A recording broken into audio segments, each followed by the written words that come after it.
Halo teman-teman semua, Assalamualaikum warahmatullahi wabarakatuh. Masih bersama gua Hamdi dan di video kali ini gua mau kasih tutorial cara untuk streaming ke YouTube dengan menggunakan program OBS Studio. Sebenarnya streaming bukan merupakan hal yang baru, udah lama di dunia perinternetan dan juga di dunia pertelevisian.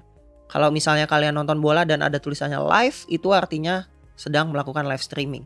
Tapi semenjak adanya pandemi, banyak orang maupun perusahaan yang melakukan live streaming dengan tujuan contohnya untuk gaming atau untuk melakukan video edukasi, video tutorial, atau untuk podcast, atau misalnya perusahaan ingin meluncing produk barunya. Mereka semua menggunakan live streaming dengan alasan tidak adanya kontak fisik, tapi pesan yang ingin disampaikan akan tetap tersampaikan oleh video di dalam live streaming. Kalian yang mampir ke video ini tentunya udah tahu live streaming itu apa, jadi gua nggak akan jelasin di sini.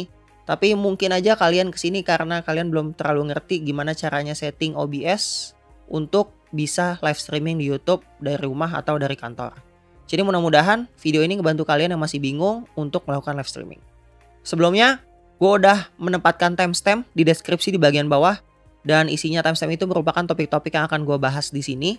Jadi kalau misalnya salah satu step di timestamp itu kalian udah ngerti, kalian bisa langsung skip ke bagian selanjutnya yang kalian belum ngerti.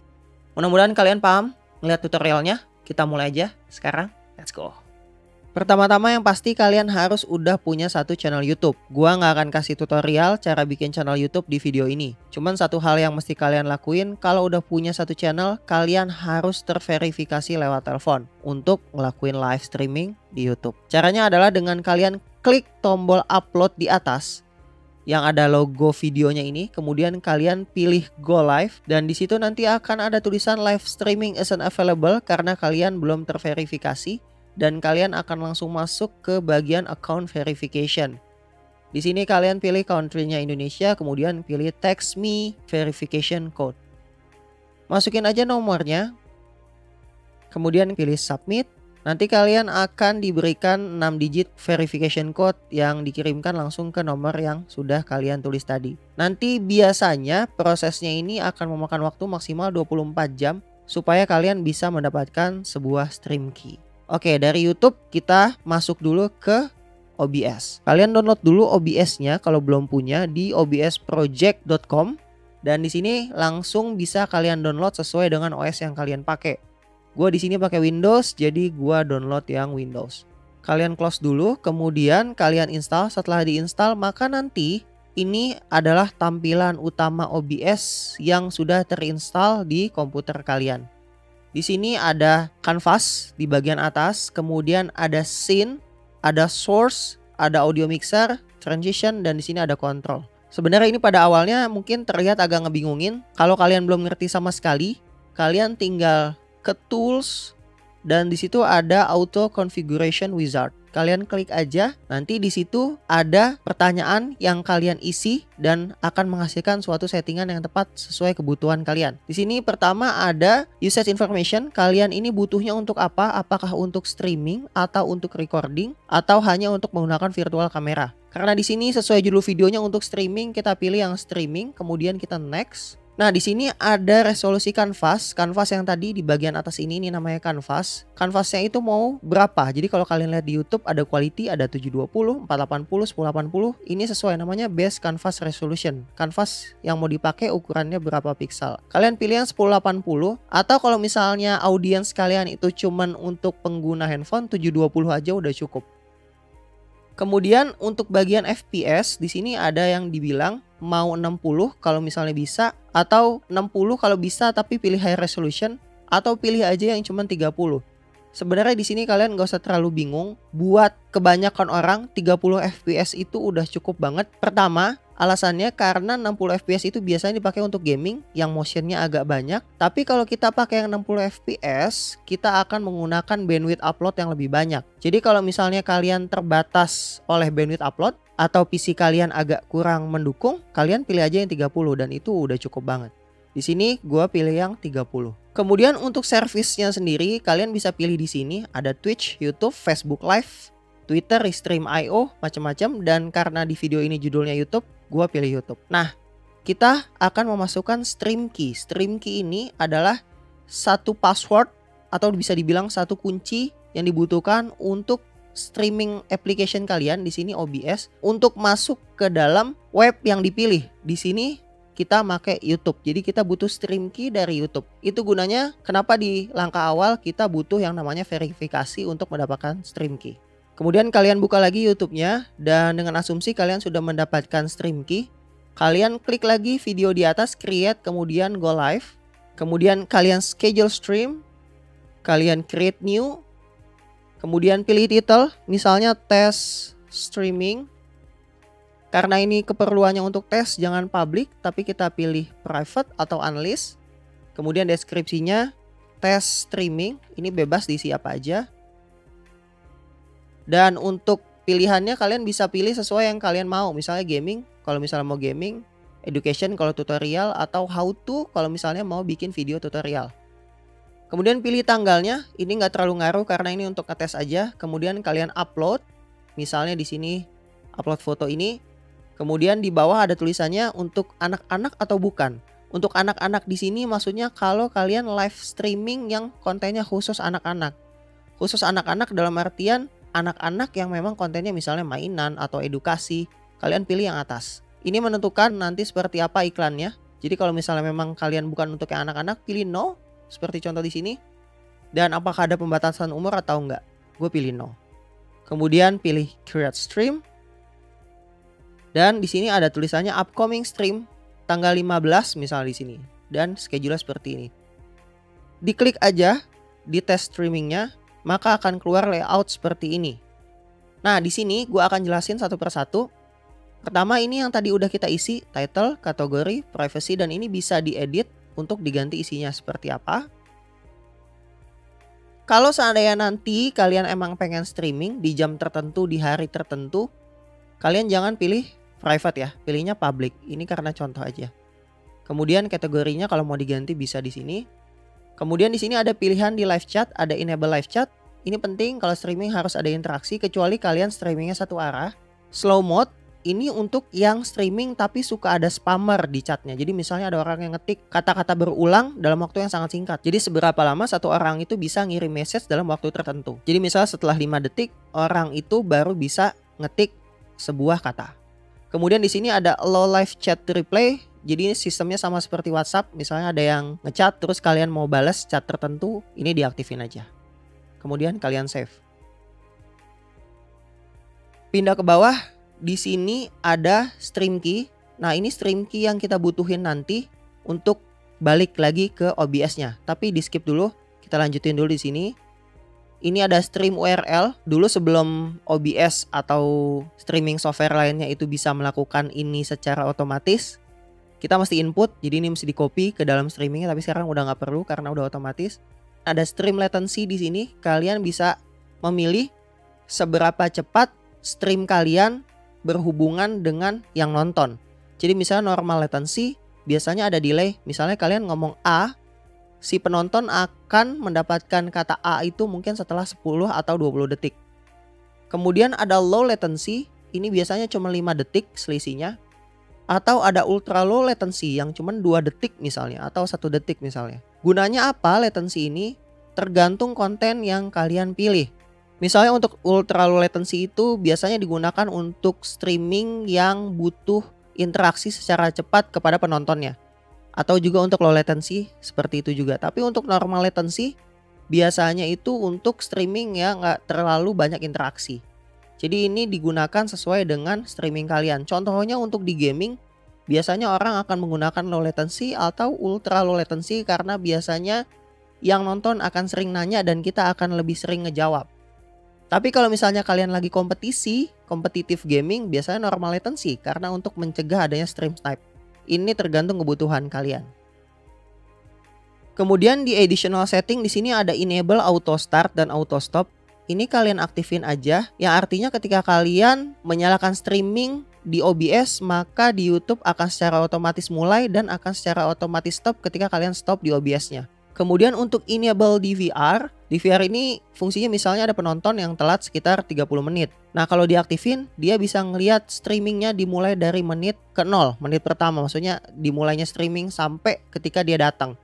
Tapi kalau kalian disable, maka dia hanya bisa melihat yang saat di situ aja yang dia datang, nggak bisa ngelihat yang sudah lewat. Nah di sini enable-nya gue aktifin aja. Kemudian untuk 360 video biasanya ini untuk yang sering streaming tapi dia kayak jalan-jalan. Misalnya kayak video-video yang suka traveling atau video-video makan. Biasanya suka diaktifin. Tapi ini biasanya jarang dipakai.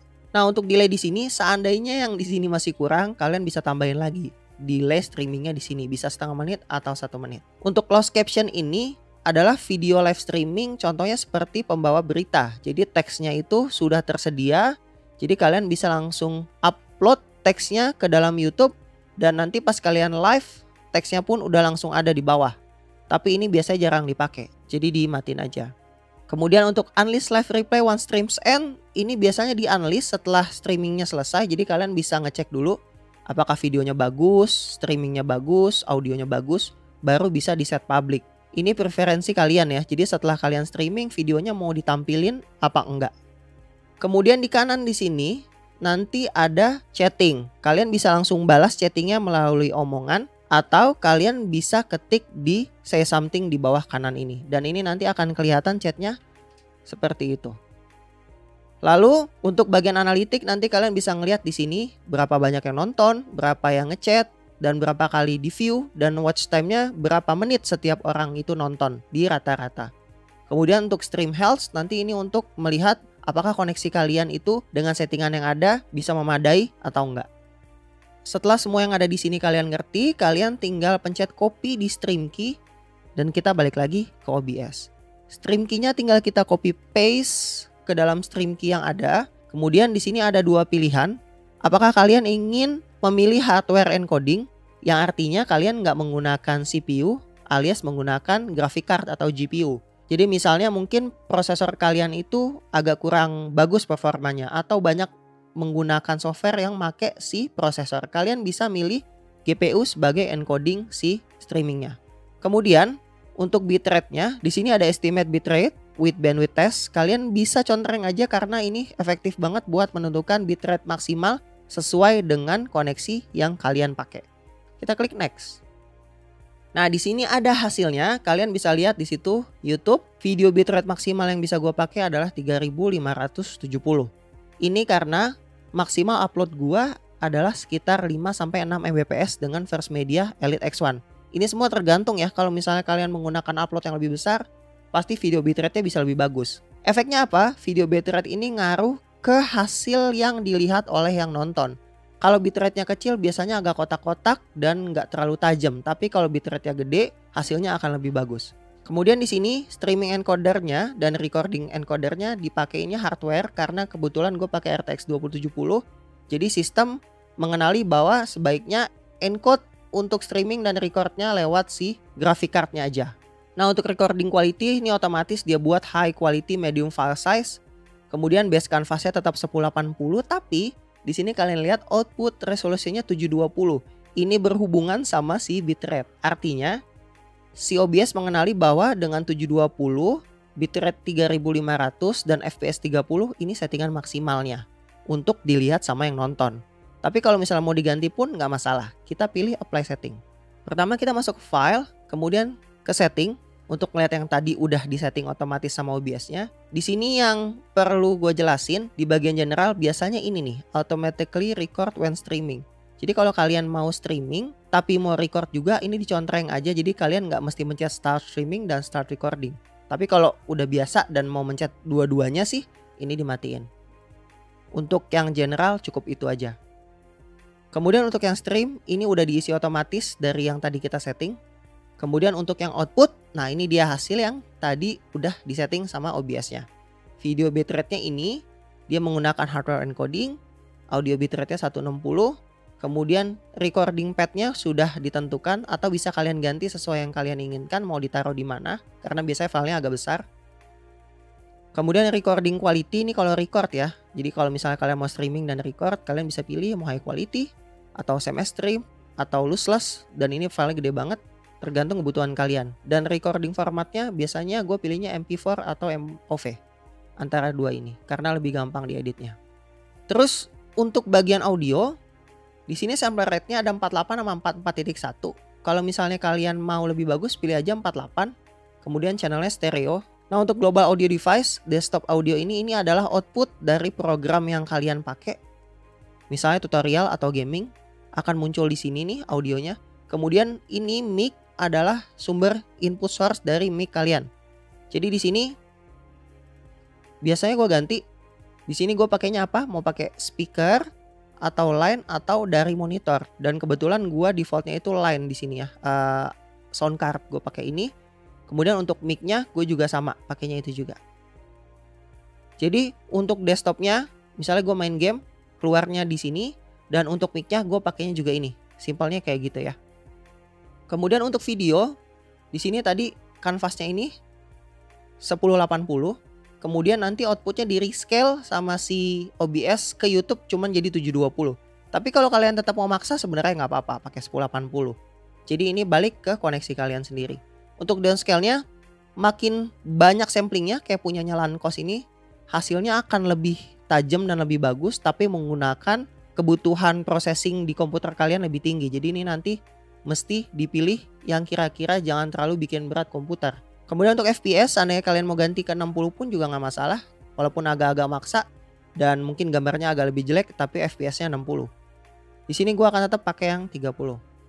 Untuk yang hotkey di sini, ini sebenarnya untuk memudahkan kalian aja shortcut. Misalnya kalian pengen streaming itu menggunakan Shift Ctrl Alt F11 misalnya, dan stopnya Shift Ctrl Alt F12. Jadi nanti setiap kalian pencet ini akan start, pencet ini kalian akan stop. Ini kalau kalian mau pakai boleh, mau nggak dipakai juga boleh. Kemudian untuk advance ini nggak banyak yang dirubah, cuman biasanya kalau standaran color space-nya 601 nih kalian ganti 709, color range-nya full. Yang penting itu aja sih kalau di sini. Dan kalau priority kalian bisa ganti normal atau above normal.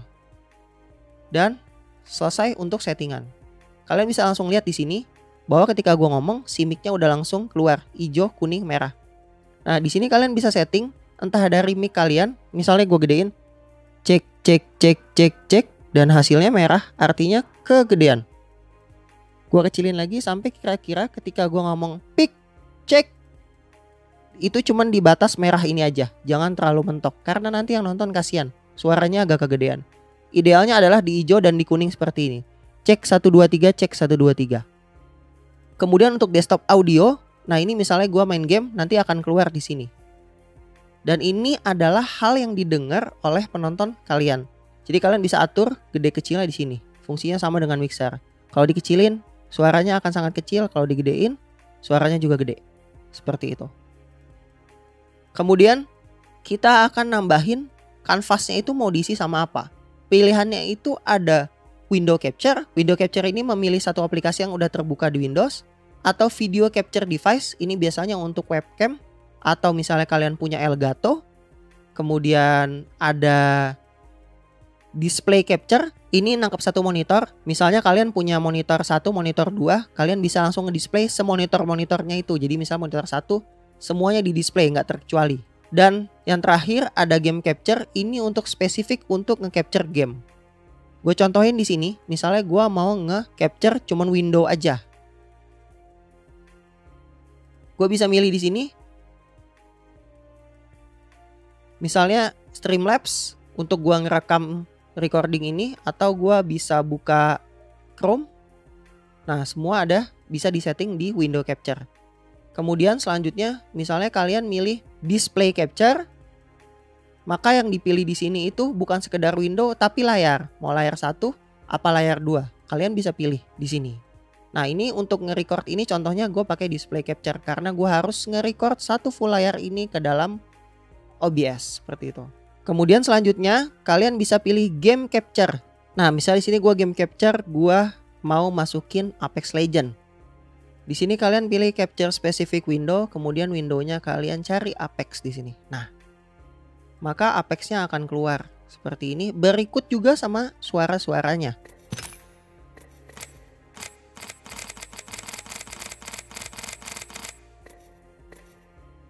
Atau misalnya kalian mau buat video tutorial untuk Lightroom misalnya. Kalian bisa pilih di sini window capture. Kemudian kalian ganti windownya dengan Lightroom aplikasinya. Seperti itu. kalian pilih oke dan jangan lupa dinyalain. Ini untuk nyalain hidden dan untuk reveal. Hidden dan reveal. Fungsinya di sini. Nah, nanti kalian langsung bisa lihat bahwa kanvas kalian sudah terisi dengan Lightroom. Nah, ini bisa digeser seperti ini, atau dikecilin, atau digedein. Tapi kalau kalian salah, kalian bisa pilih di sini transform, kemudian kalian pilih reset transform dan balik lagi. Kalau nggak mau digeser lagi dan posisinya udah pas, kalian bisa lock. Selanjutnya, gue mau nambahin yang namanya webcam. Di sini kalian bisa pilih create new. Kemudian kalian bisa lihat di sini, halo C992, C922 Pro Stream Webcam. Ini adalah punyanya Logitech. Dan kalian bisa setting juga di sini resolusinya seperti apa. Gue biasanya pilih custom karena gue nggak make ini full screen. Jadi resolusinya gue kecilin aja 640 360, maka akan keluar seperti ini. FPS-nya benar, match output FPS. Video formatnya ini, color space-nya kita ganti 709 agar lebih wide gamutnya. Kemudian color range-nya kita ganti full. Agak lebih less kontras tapi lebih banyak detail, nanti bisa disetting juga. Kemudian kalian pilih oke. Nah, nanti ini segede gini, ini udah maksimal. Kalau nggak salah maksimalnya 640 itu. Kalau kita reset, nah segedenya segede ini.